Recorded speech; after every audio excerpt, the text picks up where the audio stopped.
नमस्कार दोस्तों, संसार अकेडमी में आप सभी का स्वागत है। आज हम स्टार्ट करने वाले हैं प्रैक्टिस नंबर 3 एडिटोरिया करंट अफेयर के अंतर्गत। प्रैक्टिस सेट नंबर 3 है आपका। जनवरी से लेकर दिसंबर तक के आपके करंट अफेयर है इसमें। तो इससे पहले आपकी 2 क्लास आ चुकी है, प्रैक्टिस सेट 1 और 2। ये तीसरा प्रैक्टिस सेट रहेगा आपका, तीसरा नंबर का है। तो इसके बारे में बात करते हैं। चलिए, तीसरा प्रैक्टिस सेट है। इससे पहले 2 प्रैक्टिस सेट हो चुके हैं आपके। तो सबसे पहला जो क्वेश्चन है आज का, उसको देखते हैं। प्रधानमंत्री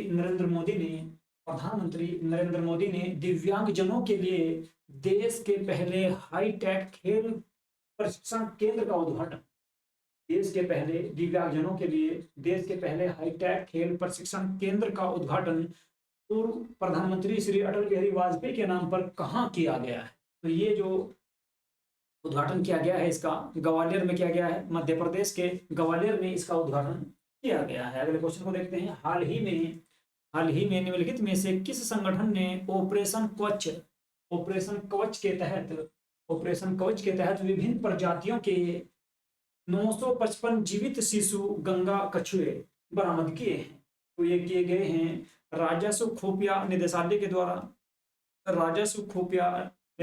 द्वारा ऑपरेशन कच्छप को चलाकर 955 जीवित शिशु गंगा कछुए बरामद किए हैं।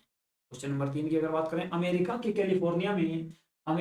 कैलिफोर्निया विश्वविद्यालय में के किस सहायक प्रोफेसर को गणित में 2023 का शास्त्र रामानुजन पुरस्कार प्राप्त हुआ है?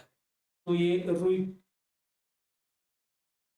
रुइकिस यांग झांग को ये आपका पुरस्कार प्राप्त हुआ है, जिसका नाम है शास्त्र रामानुजन। ये 2023 का शास्त्र रामानुजन जो गणित का पुरस्कार है वो किसको दिया गया है?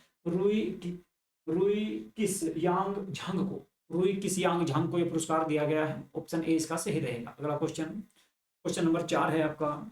नोबेल पुरस्कार 2003 से संबंधित निम्नलिखित कथनों में से कौन सा कथन सत्य है? तो ए में दिया गया है फिजियोलॉजी या मेडिसिन में कैटालिन कारिको और डू विस्मैन को दिया गया है। तो मेडिकल के क्षेत्र में या भौतिकी के क्षेत्र में या फिजियोलॉजी के क्षेत्र में किसको दिया गया है? कैटालिन कारियो और डू विस्मैन को। इसके अलावा नॉर्वे के लेखक जॉन फ्रांसे को साहित्य का नोबेल पुरस्कार प्रदान किया गया है। और नंबर 3 पर है नोबेल शांति पुरस्कार ईरान की मानवाधिकार कार्यकर्ता नरगिस मोहम्मदी को दिया गया है। तो उपरोक्त तीनों कथन इसमें सही हैं। उपरोक्त तीनों कथन ही इसमें सही हैं आपके। उपरोक्त तीनों कथन इसमें सही होंगे, तो डी ऑप्शन आपका सही रहेगा। अगला क्वेश्चन है, हाल ही में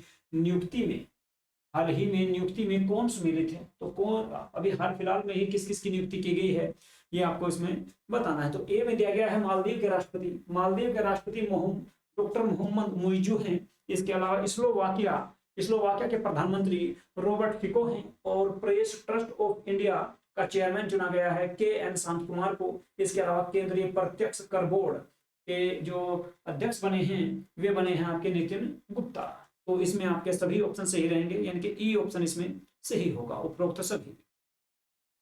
अगले क्वेश्चन को देखते हैं। क्वेश्चन नंबर 6 है, रसायन प्रबंधन पर 5वें अंतर्राष्ट्रीय सम्मेलन में रसायन पर वैश्विक ढांचा को अपनाया गया है। इसका लक्ष्य 2035 तक घातक कृषि कीटाणुओं को चरणबद्ध तरीके से समाप्त करना है। ICCM5 का आयोजन किस देश में किया गया? तो इसका जो आयोजन किया गया है बोन जर्मनी में किया गया है। बोन जर्मनी में इसका आयोजन किया गया है। तो ऑप्शन ई आपका सही रहेगा। क्वेश्चन नंबर 7 को देखते हैं। तो क्वेश्चन नंबर 7 जो है वो है आपका संकल्प सप्ताह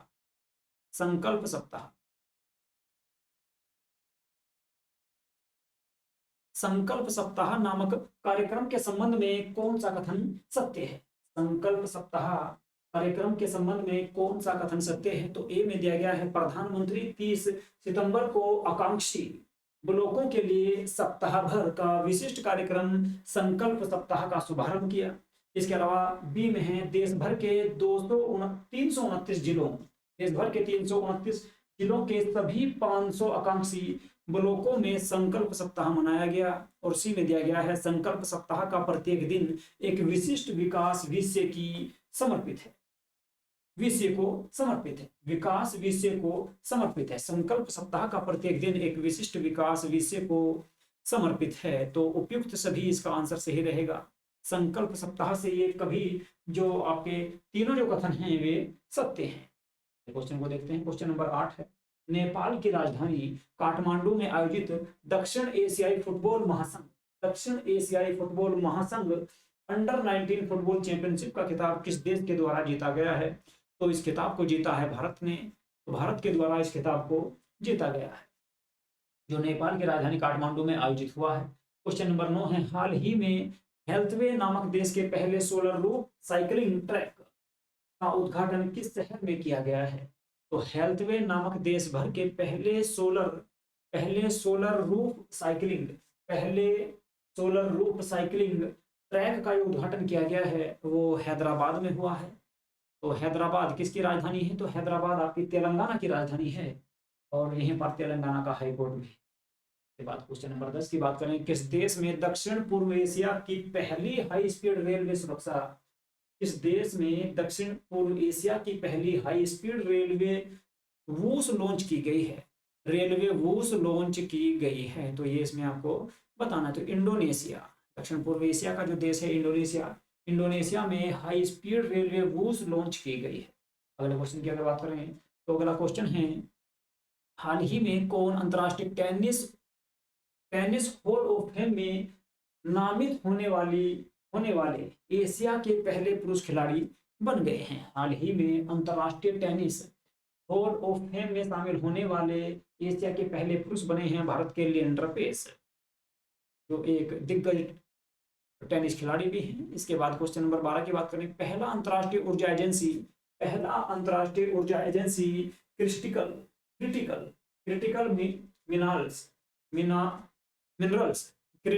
मिनरल्स एंड क्लीन एनर्जी शिखर सम्मेलन कहाँ आयोजित किया गया? पहला अंतरराष्ट्रीय ऊर्जा agency critical minerals and clean energy शिखर सम्मेलन कहाँ आयोजित किया गया है? तो फ्रांस की राजधानी है पेरिस, यहाँ पर इसका आयोजन किया गया है। फ्रांस की राजधानी पेरिस में इसका आयोजन किया गया है। क्वेश्चन नंबर 13 की बात करें, क्वेश्चन नंबर 13 है, जलवायु परिवर्तन रोकथाम के क्षेत्र में योगदान के लिए किसे नीदरलैंड में विज्ञान के सर्वोच्च पुरस्कार स्पिनोजा पुरस्कार से सम्मानित किया गया है? तो ये डॉक्टर जेईता गुप्ता को इससे सम्मानित किया गया है। डॉक्टर जोईता को इससे सम्मानित किया गया है। डॉक्टर जोईता गुप्ता पूरा नाम है इनका, जिन्हें आपके नीदरलैंड के विज्ञान के सर्वोच्च सम्मान है, जो सर्वोच्च पुरस्कार है स्पिनोजा पुरस्कार, उससे सम्मानित किया गया है। क्वेश्चन नंबर 14 की बात करें, केंद्र सरकार ने किस कानून के तहत Jammu Kashmir democratic freedom party को गैर कानूनी संघ घोषित किया है? तो केंद्र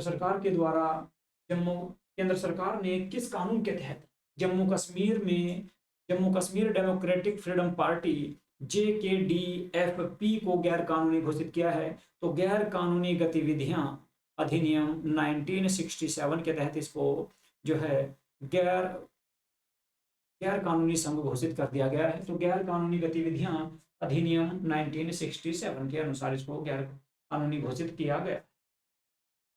जी चलिए अगले क्वेश्चन पे चलते हैं। तो अगला जो क्वेश्चन है क्वेश्चन नंबर 15, हाल ही में Tata literature life achievement award 2023 से किसे सम्मानित किया गया है?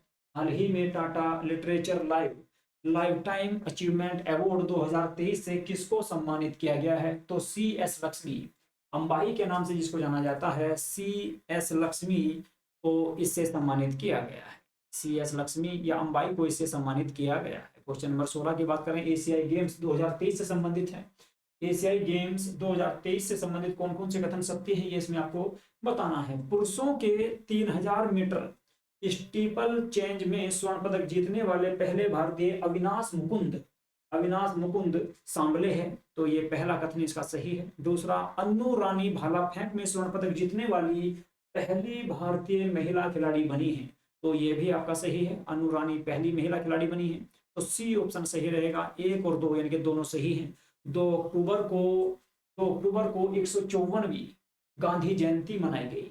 इसका थीम क्या था? 1 तारीख 1 घंटा 1 साथ। इसका जो थीम रहा 1 तारीख 1 घंटा 1 साथ, इसका थीम था, यानी कि ए ऑप्शन आपका सही रहेगा। क्वेश्चन नंबर 18 की बात करें, चौथा विश्व सांस्कृतिक महोत्सव का आयोजन किस देश में आयोजित किया गया?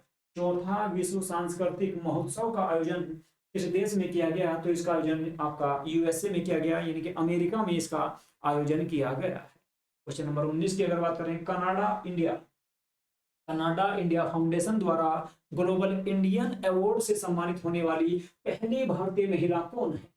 पहली भारतीय महिला कौन है जो कनाडा इंडिया फाउंडेशन द्वारा ग्लोबल इंडियन अवार्ड से सम्मानित की गई है? तो सुधा मूर्ति उनका नाम है। सुधा मूर्ति को इससे सम्मानित किया गया है, जिसका नाम है ग्लोबल इंडियन अवार्ड। ये दिया गया है आपका सुधा मूर्ति को। नंबर 20 की बात करें, भारत के बाहर डॉक्टर भीमराव अंबेडकर की सबसे बड़ी प्रतिमा का अनावरण किस देश में किया गया है? तो यूएसए में किया गया है। यूएसए में डॉक्टर भीमराव अंबेडकर की सबसे बड़ी प्रतिमा लगाई गई है, जिसकी ऊंचाई लगभग 108 फीट है। क्वेश्चन नंबर 21 की बात करें तो क्वेश्चन नंबर 21 है, कहानी संग्रह कौतुक ऐप। कहानी संग्रह कौतुक ऐप के लिए किसे हिंदी भाषा में बाल साहित्य पुरस्कार 2023 दिया गया है? बाल साहित्य पुरस्कार 2023 किसको दिया गया है? तो ये कौतुक ऐप के लिए दिया गया है। किसको? सूर्यनाथ सिंह को। तो डी ऑप्शन आपका सही रहेगा, सूर्यनाथ सिंह को इसके लिए यह पुरस्कार प्रदान किया गया है। क्वेश्चन नंबर 22 की अगर बात करें, भारत ने हाल ही में किस देश के साथ अपना पहला निवेश फोरम 2023 आयोजित किया है? तो सऊदी अरब के साथ किया है। निवेश फोरम जो किया है भारत ने पहला अपना सऊदी अरब के साथ किया है। क्वेश्चन नंबर 23 की बात करें, इस शहर ने international council on archives Congress 2023 की मेजबानी की है। तो Abu Dhabi USA, Abu Dhabi संयुक्त अरब अमीरात यानी कि यूएई के द्वारा इसकी मेजबानी की गई है। ठीक है, अगले क्वेश्चन की अगर बात करें, क्वेश्चन नंबर 24 है आपका, किस देश की प्रथम महिला राष्ट्रपति डॉक्टर सामिया सुलहू हसन को जवाहरलाल नेहरू विश्वविद्यालय के द्वारा मानद उपाधि से सम्मानित किया गया है? तो तंजानिया की राष्ट्रपति हैं, तंजानिया की पहली महिला राष्ट्रपति है जिनका नाम है डॉक्टर सामिया सुलहू हसन। उनको जवाहरलाल नेहरू विश्वविद्यालय के द्वारा मानद उपाधि से सम्मानित किया गया है। चलिए जी अगले क्वेश्चन पे चलते हैं। अगला जो क्वेश्चन है आपका, अगले क्वेश्चन की अगर बात करें तो अगला क्वेश्चन है क्वेश्चन नंबर 25। 19वें एशियाई खेलों में किस खिलाड़ी ने भारत के लिए सर्वाधिक पदक जीते हैं या सर्वाधिक 3 पदक प्राप्त किए हैं? तो ज्योति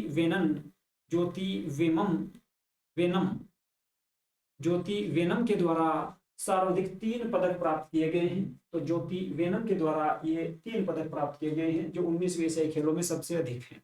क्वेश्चन नंबर 26, हमास द्वारा अचानक किए गए हमले के जवाब में इजराइल रक्षा बलों ने कौन सा ऑपरेशन शुरू किया? तो ऑपरेशन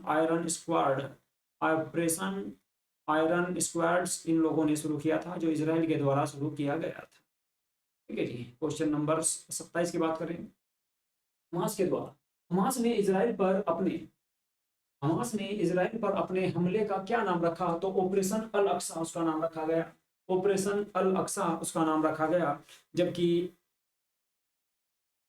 इजराइल के द्वारा ऑपरेशन आयरन स्क्वाड चलाया गया था उसके बदले में। तो क्वेश्चन नंबर 28 की बात करें, क्वेश्चन नंबर 28 है आपका, 19वें एशियाई खेलों के संदर्भ में निम्नलिखित में से कौन से कथन सत्य हैं? तो कौन से कथनों पर विचार करना है, इसमें यह देखना है। तो समापन समारोह में भारत के ध्वजवाहक जो रहे हैं पीआर श्रीजेश रहे हैं। इसके अलावा यह दूसरी बार है जब भारत ने ओलंपिक राष्ट्रमंडल खेल और एशियाई खेलों सहित 3 प्रमुख खेलों में से किसी में 100 से अधिक पदक जीते हों। तो ये आपका दूसरा ऑप्शन भी सही रहेगा। और तीसरा जो है आपका, भारत ने होंगजो 2023 में 28 स्वर्ण, 38 रजत और 41 कांस्य पदक सहित कुल 107 पदक जीते और पदक तालिका में चौथा स्थान प्राप्त किया था। तो ये भी सही है। तो डी ऑप्शन इसका सही रहेगा, यानी कि तीनों ऑप्शन इसमें सही रहेंगे आपके। क्वेश्चन नंबर 29 की अगर बात करें तो एनिमेटेड सीरीज किर्स ट्रिस क्रिस ट्रिस और बाल्टीबोए भारत है हम के संदर्भ में निम्नलिखित कथनों पर विचार करें। तो इसमें इसका निर्माण केंद्रीय संचार bureau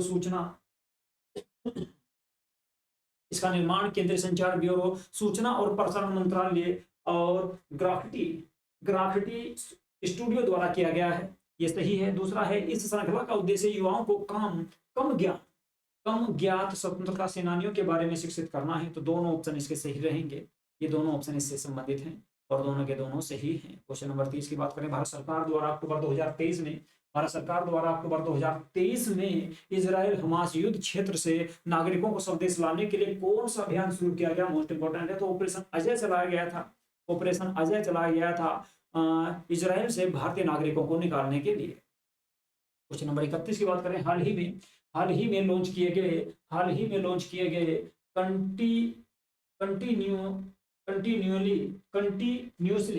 continuously operation reference station network का संचालन निम्नलिखित में से कौन करेगा। तो भारतीय सर्वेक्षण विभाग के द्वारा इसका संचालन किया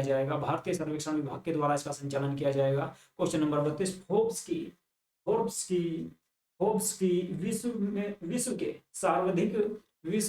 के सर्वश्रेष्ठ नियोक्ता 2023 में शामिल भारत का एकमात्र सार्वजनिक उपकरण कौन सा है। तो विश्व की जो फोर्ब्स रिपोर्ट है उसमें विश्व के सबसे अधिक नियोक्ता या सर्वश्रेष्ठ नियोक्ता 2023 में भारत की कौन सी एकमात्र उपक्रम या कंपनी को शामिल किया गया है। तो इसमें एनटीपीसी को शामिल किया गया है।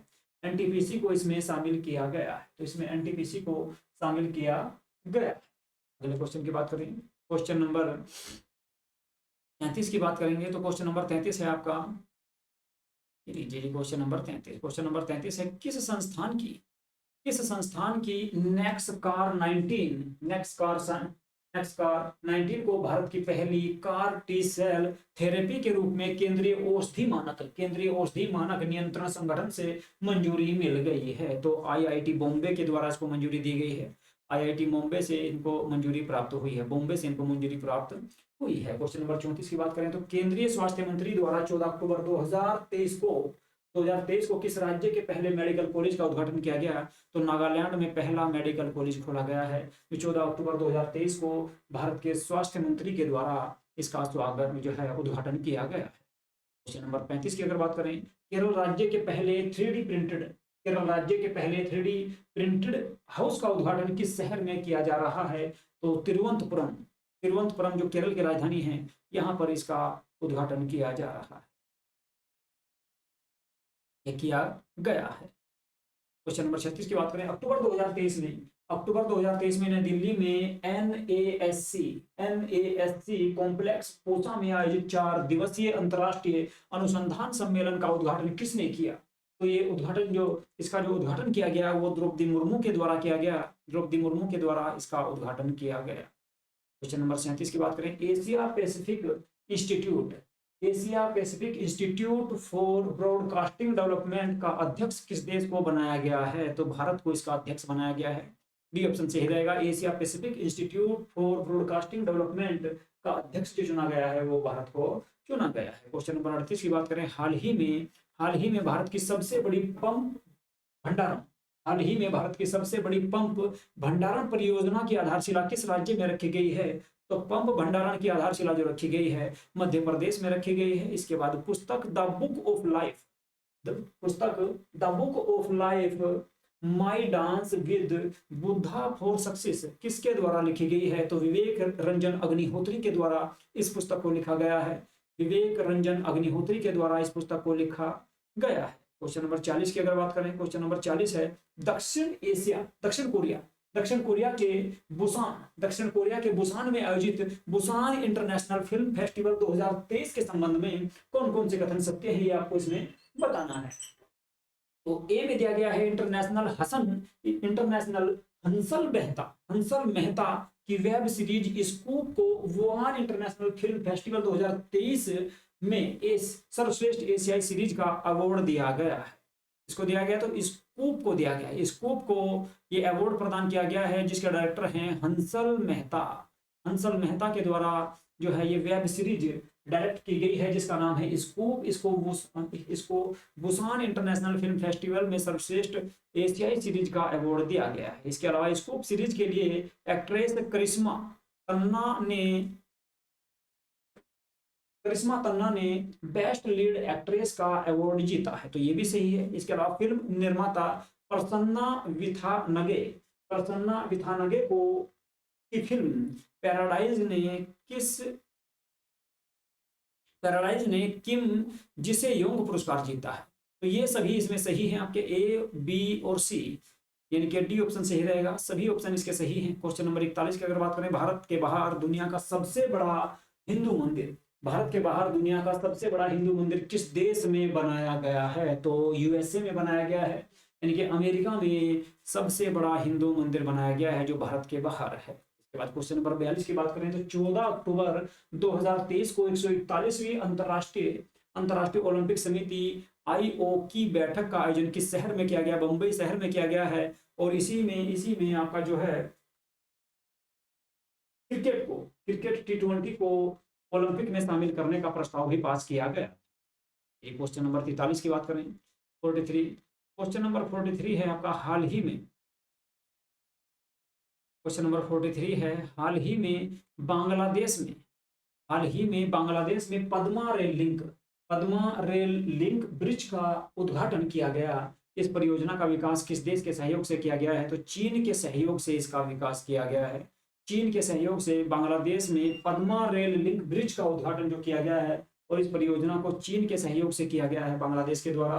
क्वेश्चन नंबर 44 की अगर बात करें तो निम्नलिखित में से किस शहर में 9वें G20 संसदीय अध्यक्ष शिखर सम्मेलन का आयोजन किया गया? तो नई दिल्ली में आपका G20 का शिखर सम्मेलन हुआ है।